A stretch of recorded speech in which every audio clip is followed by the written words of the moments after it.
ఉచ్చరింప శక్యము కాని మూలుగులతో ఆ ఆత్మ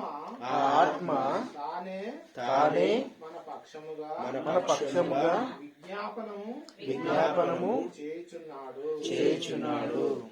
అసలు ప్రార్థన ఎందుకు చెయ్యాలి? అసలు ప్రార్థన అంటే ఏంటి? ఫస్ట్ ప్రార్థన అంటే ఏంటి, తర్వాత ఎందుకు చెయ్యాలి? అసలు ప్రార్థన మన జీవితంలో లేదు, కొద్దిసేపు భక్తుల దగ్గరికి వెళ్దాం. భక్తుల జీవితంలో ఎలా ఉంది అది చూద్దాం. ఫస్ట్ ప్రార్థన అంటే ఏంటి? మొన్న ఇండ్ల కోసము, రేషన్ కార్డుల కోసము మనం ఒకటి పెట్టినాం. ఏంటది? అప్లికేషన్. ఓకే. అంటే మన మనవులు చెప్పడం, మనము దేవునితో మాట్లాడడం.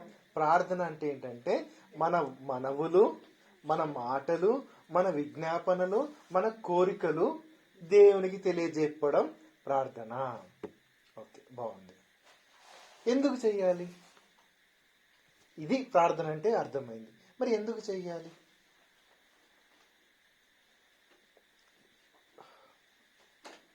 మనకు అవసరం కాబట్టి. ఒకటి ఇంకా చెప్పండి, ఆలోచించండి. మీరు మాట్లాడాలి. మీరు ఆలోచన చేస్తూ మాట్లాడుతుంటే ఇంకా బాగుంటుంది. ఇప్పుడు బిడ్డ ఒక కొడుకు లేకపోతే బిడ్డ ఇంట్లోకి వెళ్ళి స్కూల్కి వెళ్ళారు. స్కూల్కి వెళ్ళిన తర్వాత అటు నుంచి గ్రౌండ్కి వెళ్ళారు. గ్రౌండ్కి వెళ్ళిన తర్వాత అటు నుంచి ఇంకో చోటుకి వెళ్ళారు. అటు నుంచి ఇంకోటే వెళ్ళిపోయి ఇల్లు మర్చిపోయారు. బాగుంటుందా? బాగోదు. ఇంట్లో బిడ్డ బయటికి వెళ్ళిన తర్వాత మళ్ళా ఇంటికి రావాలి. అది పేరెంట్స్ కోరిక. మరి దేవుని కోరిక, నా ద్వారా లోకంలోకి వచ్చిన నా పిల్లలు వీళ్ళంతా ఎవరైనా కానీ, దేవుణ్ణి నమ్ముకున్న వాళ్ళే కావచ్చు, నమ్ముకొనని వాళ్ళే కావచ్చు, ఎవరైనా సరే నన్ను తెలుసుకోవాలి, నాతో మాట్లాడాలి, నా దగ్గర ఉండాలి అని కోరుకోవడంలో తప్పుందా? లేదు. అంటే ప్రార్థన ఎందుకు చేయాలంటే అది రైట్, అది హక్కు. మనము డాడీతో మాట్లాడాలి, డాడీ మనతో మాట్లాడాలి, మనం తండ్రితో మాట్లాడాలి, తండ్రి మనతో మాట్లాడాలి. మనం తండ్రితో మాట్లాడేది ప్రార్థన అయితే, తండ్రి మనతో మాట్లాడేది ఏంటి? ఎలా మాట్లాడతాడు?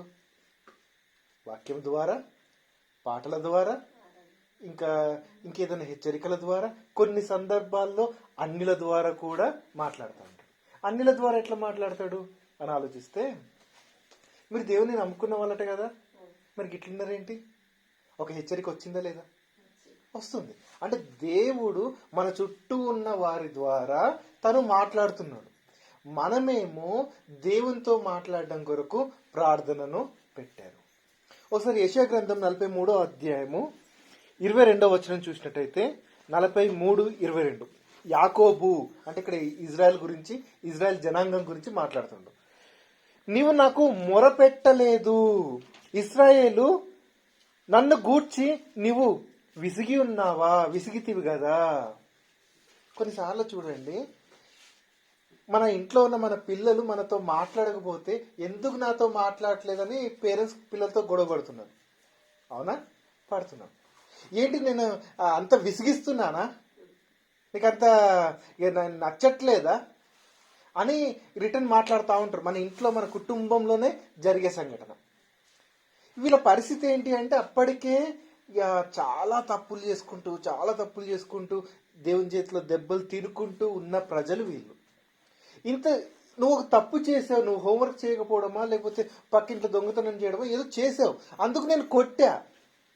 ఇక్కడైనా నువ్వు మారి మళ్ళీ నా దగ్గరకు వచ్చి, సారీ అమ్మా, ఇంకోసారి నేను చెయ్యను, సారీ డాడీ, ఇంకోసారి నేను మంచిగా ఉంటా అని చెప్తావేమో అనుకుంటే, నా మీద అలిగి ఇంకా ఇంకా ఇంకా రౌడీగా తయారైపోతుంటే ఏంటిది అని మన ఇంట్లో అంటున్నాం కదా. అదే సంఘటన.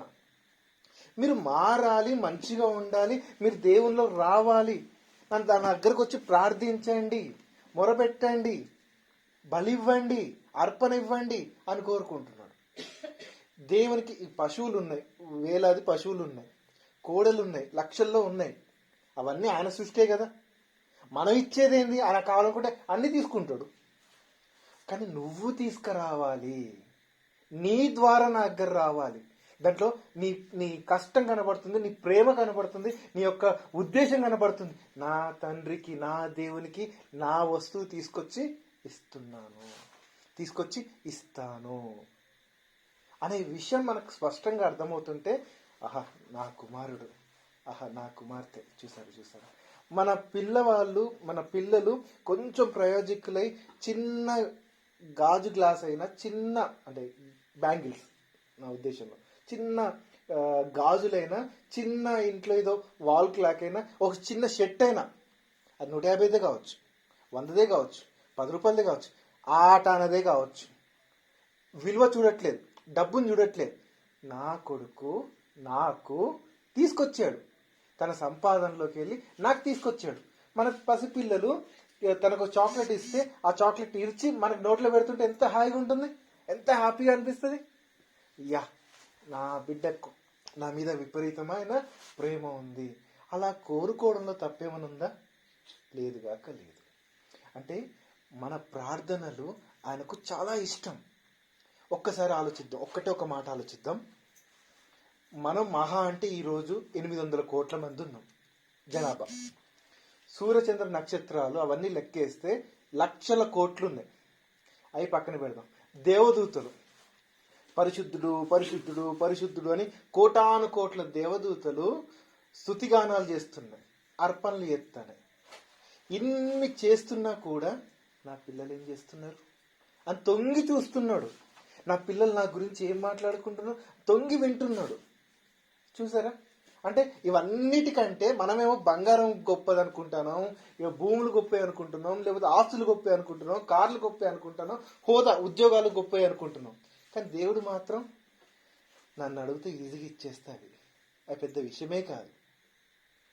విషయమే కాదు. పరలోకంలో రోడ్లే బంగారంతో ఉన్నాయి. అలాంటిది కాళ్ళ కింద ఉండే మట్టి లాంటి బంగారం కోసం మీరు ఎవరిని దూరం చేసుకుంటున్నారు? దేవున్నా అని దేవుడు చూస్తుంటే, మనల్ని చూస్తుంటే ఎట్లుంది? ఒక వింతగా ఉంటట్లేదా? ఉంటుంది. అంటే ఒకటైతే మనకు స్పష్టంగా అర్థమవుతుంది, ప్రార్థన అనేది దేవుని హక్కు, మనం చేయాల్సిన బాధ్యత. ఎవ్వరు కూడా వదిలిపెట్టడానికి లేదు. ఆల్రెడీ తమ్ముడు నాకు చాలా శ్రమ తగ్గించాడు, చాలా విషయాలు చెప్పేసేసి. ఇప్పుడు నేను ఇంకొక కోణంలోకి వెళ్తున్నాను, ఇంకొక స్టెప్ వేస్తున్నాను. కొన్ని సందర్భాల్లో ప్రార్థన ఎట్లుంటుందంటే, అవతల వాళ్ళు చాలా విపరీతమైన పాపులు, మామూలు పాపులు కాదు, భయంకరం. వాళ్ళు మొరపెడితే ఇక దేవుడు వినడు. అలాంటి సిచ్యువేషన్లో వాళ్ళు ఉన్నారు. కానీ నా పిల్లలు వారి గురించి మాట్లాడితే నేను వినడానికి రెడీగా ఉన్నా, అవకాశం ఇవ్వడానికి రెడీగా ఉన్నా. నేను ఇక తిప్పను కానీ బైబిల్లో కొన్ని ఉదాహరణలు చూపిస్తా. అబ్రహాం గారి జీవితంలో 2 సందర్భాలు. శారమ్మను అబిమెలెకు అనే ఒక వ్యక్తి తీసుకొని వెళ్ళిపోతాడు. అతనికి తెలియదు, పాపం అబిమెలెకు తెలియదు శారా అబ్రహాం గారి భార్య అని తెలియదు. తీసుకొని వెళ్ళిపోయిన తర్వాత వారి ఇంట్లో అందరికీ ఏదో సమస్యలు, పిల్లలు పుట్టకుండా అయిపోయింది, గర్భము మూయబడింది అని అక్కడ ఉంటుంది. ఆ తర్వాత ఏం జరిగింది అంటే, ఏంటి సమస్యకు కారణం ఏంటని అబిమెలెకు తెలుసుకొని అబ్రహాం పిలిపించి, ఏందయ్యా ఈ సంగతి ఏంటయ్యా అని అనగానే సారీ అని చెప్పేసి తన భార్యను తను తీసుకొని వచ్చేస్తూ ఉంటాడు. ఆ టైంలో అబిమెలెకు ఎంతో ప్రార్థన చేసి ఉండొచ్చు, నా ఇంట్లో సమస్య పోవాలి అని. కానీ అబ్రహాము గారు ప్రార్థన చేసే అంత వరకు ఆ సమస్య పోలేదు, ఆ సమస్య నుంచి వాళ్ళు విడుదల పొందలేదు. అంటే చూసారా, ఆదికాండం 20వ అధ్యాయంలో ఉంటుంది ఈ సందర్భం అంతా. అంటే ఇక్కడ చూస్తే సిచ్యువేషన్ ఎలా ఉంది? అబిమెలెకు ప్రార్థన చేస్తే వినట్లేదు, కానీ తన పిల్లవాడు, తన కుమారుడు ప్రార్థన చేస్తే వినడానికి రెడీగా ఉన్నాడు. వెంటనే ఆ సమస్య నుంచి వారిని బయటికి తీసుకొచ్చాడు. మరి ఇంకొక సందర్భంకి వెళ్దాం. సొదొమ గొమొర్రా గురించి చూసినట్టయితే, నా భక్తునికి నేను చెప్పకుండా ఉంటాను ఏదైనా సీక్రెట్ అంటే, ప్రతీది నేను చెప్పడానికి రెడీగా ఉన్నా అని చెప్తూ, సొదొమ గొమొర్రా ప్రళయం రాకముందే, అగ్నిగంధకాలు పడకముందే అబ్రహాము అక్కడ సొదొమ గొమొర్రా మీద నేను గంధకాలు వేయబోతున్నా, అగ్నిగంధకాలు వేయబోతున్నా అంటే, ఇక అబ్రహాం గారి మనసు చూద్దాం. అబ్రహాం గారి మనసు, ఆడ ఉన్నదంతా చెడ్డవాళ్ళే కదా. మనమైతే నశించాలి, ఆగమైపోవాలి, నాశనం అయిపోవాలి. కానీ అబ్రహాం అలా కోరుకోవట్లే. ఏమని ప్రయత్నిస్తున్నాడంటే, దేవా అక్కడ 50 మంది ఉంటే, దేవా 30 మంది ఉంటే, దేవా 10 మంది ఉంటే, ఆ 10 మంది కోసం దేశాన్ని మొత్తం కాపాడవా, దేశంలో ఉన్న వాళ్ళందరినీ కాపాడవా. అంటే ఇక్కడ అబ్రహాం గారి ఉద్దేశము వాళ్ళు పాపంలో ఉండాలి, వాళ్ళు ఇంకా పాపం చేసుకుంటూ ఉండాలి కాదు. ఒక అవకాశం ఇస్తే మారుతారేమో, ఇంకొక అవకాశం ఇస్తే సరి చేసుకుంటారేమో, ఇంకొక అవకాశం ఇద్దాం అని ప్రాధేయపడుతున్నాడు. అంటే చూస్తే భక్తుల మనస్సు ఎలా ఉందంటే, పాపులైనా సరే వాళ్ళు మారడానికి ఇంకొక అవకాశం పొందాలి అనే ప్రార్థన వారు చేస్తున్నారు. ఇంకొంచెం ముందుకెళ్ళి చూస్తే ఇది తీయాల్సిందే తప్పదు. యోబు గ్రంథము 42వ అధ్యాయము. కొన్ని ఇంపార్టెంట్ వచనాలు అయితే నేను తీపిస్తాను, ఏమనుకోవద్దు. ఈ సందర్భం ఏంటంటే, యోబు గారికి 4 స్నేహితులు ఉన్నారు. ఆ 4లో ఏలీహు ఒక్కడు మంచోడు, మిగతా 3 మాత్రం ఎలా ఉన్నారంటే ఎలీఫజును, బిల్దాదును, జోఫరు. వీళ్ళు 3 ఎలా ఉన్నారంటే దేవునికి వ్యతిరేకంగా, యోబుకు వ్యతిరేకంగా నువ్వు తప్పు చేసావు, నువ్వు నేరస్తుడివి, నువ్వు ఏదో అని అనుకుంటూ యోబుని ఎన్నో విధంగా టార్చర్ చేసిన తర్వాత దేవుడు ఇన్వాల్వ్ అయిపోయి బుద్ధిహీనంగా మాట్లాడుతున్న ఈ 3 ఎవరు అసలు, వీళ్ళు ఇంకెప్పుడన్నా మాట్లాడితే, వీళ్ళు ఒకవేళ బలి తీసుకొచ్చినా నేను వాళ్ళకి తీసుకోను, ఇక వాళ్ళ గురించి నేను కొట్టేస్తున్నా, పక్క పడేస్తున్నా అనే టైప్లో దేవుడు చాలా సీరియస్గా మాట్లాడు. అంటే ఈ 3 కూడా ఇంతకుముందు వీళ్ళు భక్తులే, వాళ్ళు బలులు ఇచ్చారు, వాళ్ళు అర్పణలు ఇచ్చారు, దేవుడు స్వీకరించాడు. కానీ భక్తుల విషయంలో తప్పుగా మాట్లాడినందుకు, యోబు అనే భక్తుడి విషయంలో తప్పుగా మాట్లాడినందుకు దేవునికి విపరీతమైన కోపం వచ్చేసి ఇక మీదట మీ బలులు, మీ అర్పణలు నేను ముట్టను.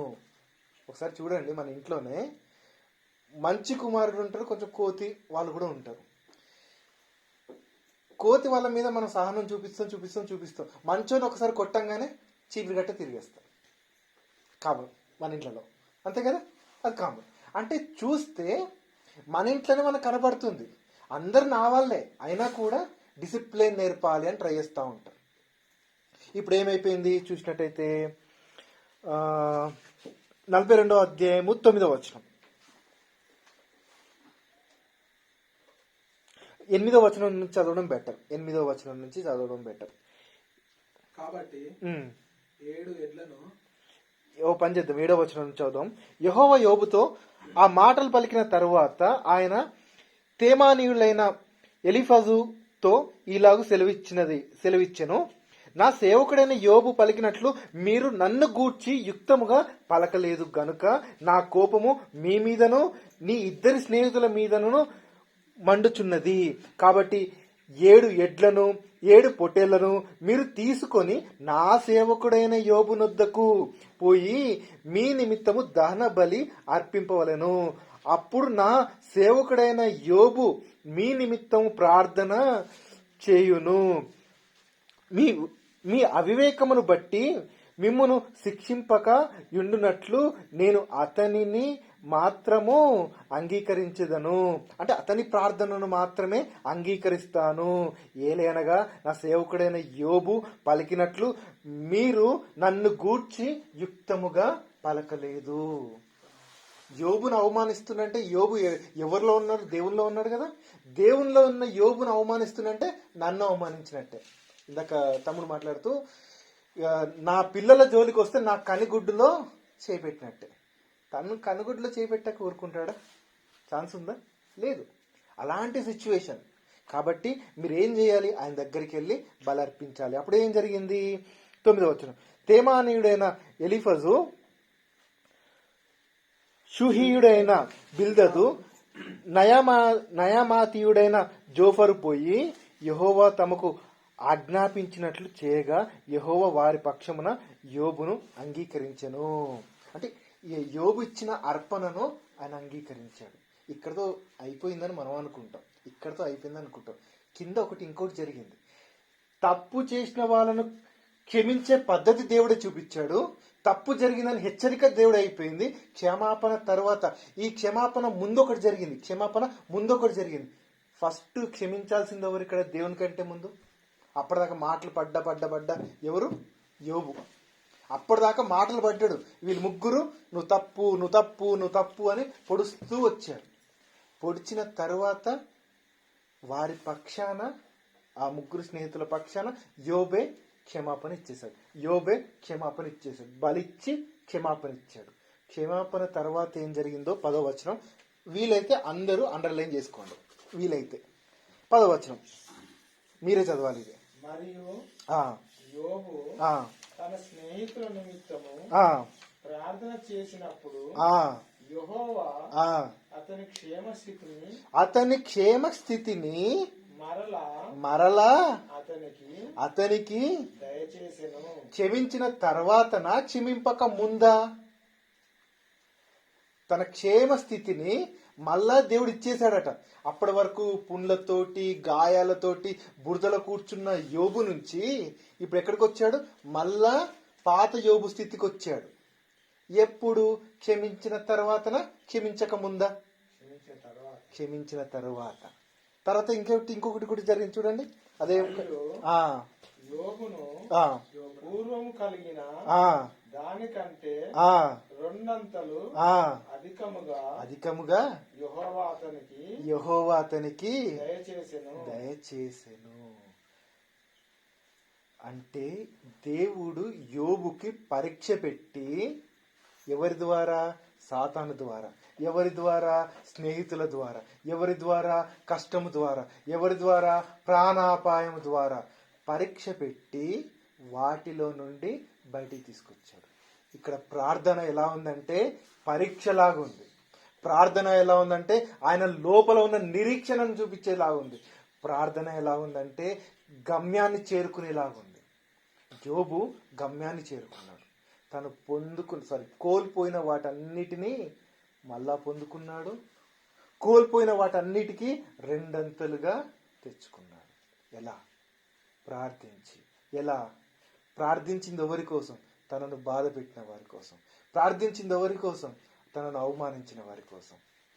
అవమానాలు వస్తున్నాయి, దుఃఖాలు వస్తున్నాయి, బాధలు వస్తున్నాయి, రోగాలు వస్తున్నాయి, అన్నీ పోతున్నాయి. ఏం చేయాలి? పరీక్ష అయిపోయిన వెంటనే ఏం జరిగింది? అద్భుతం జరిగింది. ఏం జరిగింది? కోల్పోయిన వాటన్నిటికీ మరింత రెండంతలుగా జరిగింది.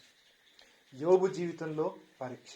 దానియేలు గారి జీవితంలో చూడండి, నువ్వు ప్రార్థన చేస్తే సింహాల బోన్లు వేసేస్తా, కానీ నువ్వు వేసినా పర్వాలేదు, నేను నా దేవుణ్ణి ప్రార్థిస్తా. అలా చూసుకుంటూ పోతే ఒక్కొక్కరి జీవితాల్లో ప్రార్థన పరీక్షగా ఉన్నా కూడా ముందుకెళ్తూనే ఉన్నాం. యేసయ్య చూస్తే ప్రార్థిస్తున్నాం, ఇంకొద్దిసేపట్లో అప్పగింపబడుతున్నాడు. ఇంకొద్దిసేపట్లో తండ్రి నీ చిత్తమైతే ఈ గిన్నెను తీసేవా? లేదు తండ్రి నీ చిత్తమే జరగాలి, నాది కాదు. వీళ్ళ ప్రార్థనా జీవితాలు ఎలా ఉన్నాయంటే వాళ్ళు తమను తాము పూర్తిగా కోల్పోతున్నా కూడా నేను నీ కోసమే వెలుగుతా. సింహాల బోన్లో పడ్డ తర్వాత ఎవరైనా బతికి బయట కడతారనే లెక్కెక్కననుందా? కానీ అట్లనే ఉన్నారు. షడ్రక్ మెషక్ అబేద్నెగోలు మేము మా దేవుని తప్ప ఇంకెవరిని పూజించాము, ప్రార్థించాము. అగ్నిగుండంలో పడినా కానీ బయటకు వచ్చినా లేదా? వచ్చాడు. మనకు బాగా తెలిసిన మాట ఇంకొక 2 నిమిషాలే. బాగా తెలిసిన మాట, కయ్యేను హేబేల్ను చంపేశాడు. పౌలు గారు స్టెఫెన్ను చంపేశారు. ఇజ్రాయేలీలందరూ యేసయ్యను చంపేశారు.